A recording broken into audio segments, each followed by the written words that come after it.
Now, when we last saw this Honda mower, we had discovered two possible reasons for why it would start but not stay running, which turned out to be a carb issue and a broken gasket. Now, we didn't finish that video, so that's what we're doing today, finding out if we fixed it, but there is one other possible reason that we haven't explored just yet.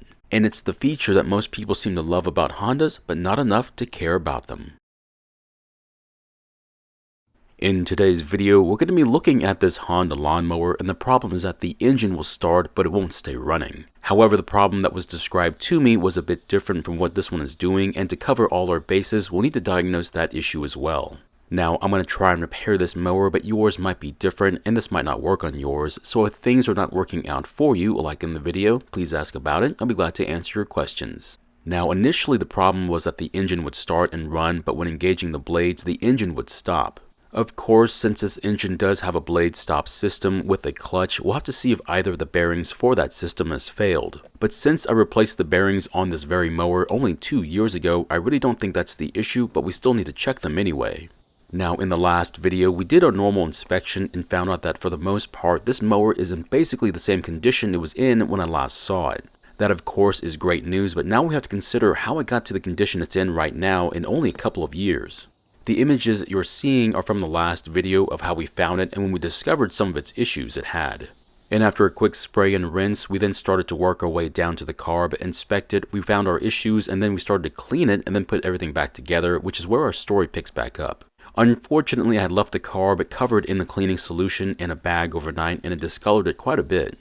However, I don't think anything bad happened to it, but lesson learned. Once out of the ultrasonic, make sure you rinse off the solution, otherwise something weird might just happen to it.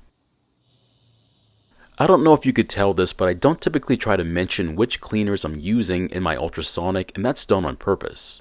If you should ever decide to get one of these cleaners for yourself, there are plenty of sites out there that will give you ideas on which cleaners to use, and to be honest, they may not work out for you like it did for them. So it's going to be an issue of trial and error until you find the right one you need for your application. Otherwise, go with someone else's recommendations on which cleaners to use, but when it doesn't work out for you the way you want it to, don't blame the person you took the advice from. Now, as you just saw, the main issues we had to fix on this mower so far was an extremely clogged pilot jet and a broken gasket. Both of which I've never really seen before on a mower like this one, but when you see how much this engine shakes when it's running, I think you'll understand how it got to be this bad. It's very unfortunate, but this mower was not taken care of like it should have been, and this is the end result of that neglect. But at least it lasted this long, which is a lot longer than some other engine brands. Now, if you've never tried to reinstall the airbox and carb on a Honda engine, well, you're going to be in for a real treat. Of course, there are a couple of different ways to get around this issue, but to be honest, doing it the way I'm showing you right now is not all that difficult to do. However, the first time I had to do this job, I was swearing quite a bit, and rightfully so. It can be very difficult if you're not prepared for it. Now basically, all you need to do is stab the bolts through the airbox, through a gasket, the carb, another gasket, the insulator, and finally, you guessed it, another gasket. Then you can move the whole assembly towards the engine and then start the bolts by hand. After that, you can then use your hand tools. Oh, I almost forgot about the emissions hose, which you'll have to try and install with just one hand while the other hand is holding the entire assembly. So yes, it's a bit of a mess, and if you have bare hands, then you're going to have a tough time, but if you have reasonably sized mitts, you should do just fine. Just make sure that you can start the bolts by hand at least a couple of turns, otherwise you could damage the threads in the engine, which is not going to end well. Also, after talking to the owner of this mower, it turns out that the carb bolts came loose the last time, which I thought was kind of strange until I realized just how much this engine was shaking while it was running. Now, using a medium strength thread locker might be in the future for these bolts, but since we know of the issue, we can just check on the bolts every couple of mows just to make sure. Also, don't forget to spray a lubricant on the moving parts to the complicated choke and throttle control mechanism to make sure it continues to work well in the future. Now that we finally have the carb back onto the engine, we're not going to try and start it just yet.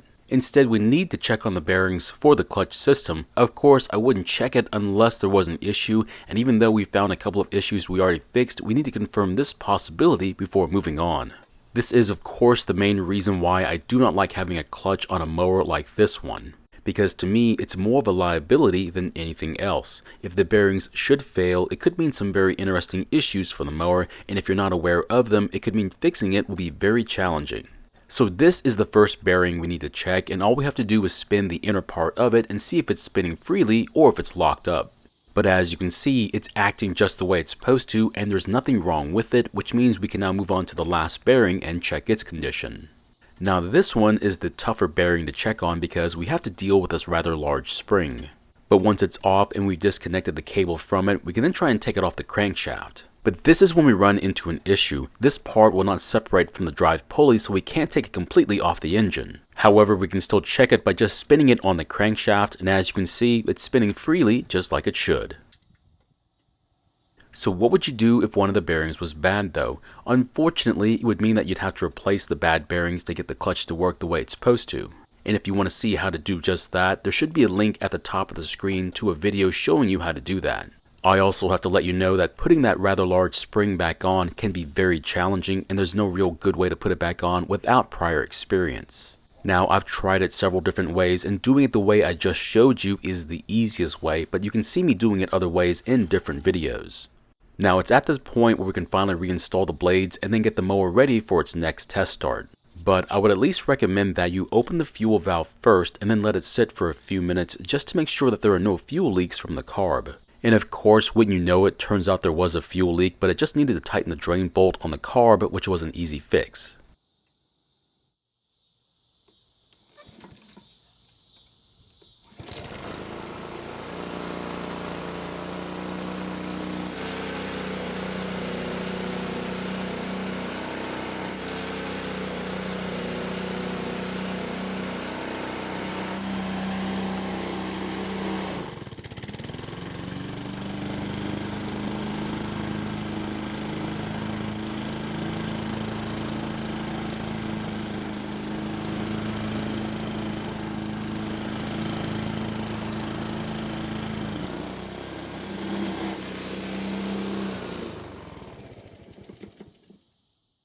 So luckily the engine starts and runs, and even after engaging the blades, it didn't stop.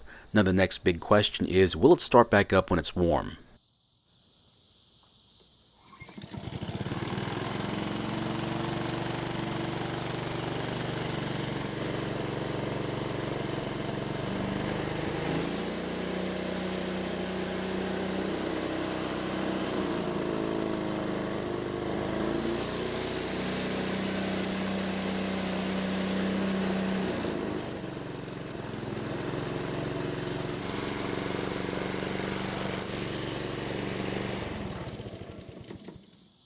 So it looks like the two items we fixed, which were a clogged pilot jet and a broken gasket at the insulator, seemed to fix this mower, which was originally described as being done for.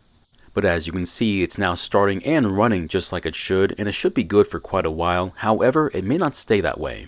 As you can tell, this mower is shaking quite a lot, and unfortunately, that's what happens when you don't have enough oil in the engine on one of these and keep using it for years. Now, it's very unfortunate, but to fix it would require quite a bit of machining and a lot of labor, and the easier option would be to just replace the engine instead. Now, am I just saying that because it's not my personal mower? And the answer is no. Even my own personal mower is about this bad, and I just intend on using it until it breaks one day. And when that day comes when it does finally break, I then plan on replacing that bad engine with another one I have on my shelf. And that's the same plan for this one as well, although I don't have a spare engine for this one, but you never know what will happen in the future. Now hopefully it makes it that far, and as long as there's plenty of oil in the engine, it should die a very honorable death in a few years. Now I do have to tell you that the owner of this mower does have plans on replacing it with a battery mower. However, if I have any involvement with this mower in the future, they may never get that chance. So my question to you is, would you just wait until this mower dies from either being worn out or just some other catastrophic failure, or would you just use it as a backup to that battery mower that you intend on getting? Thank you for watching. I really do appreciate your time here. Please feel free to ask me any questions about this project or about your own projects, and I hope to see you in the next video.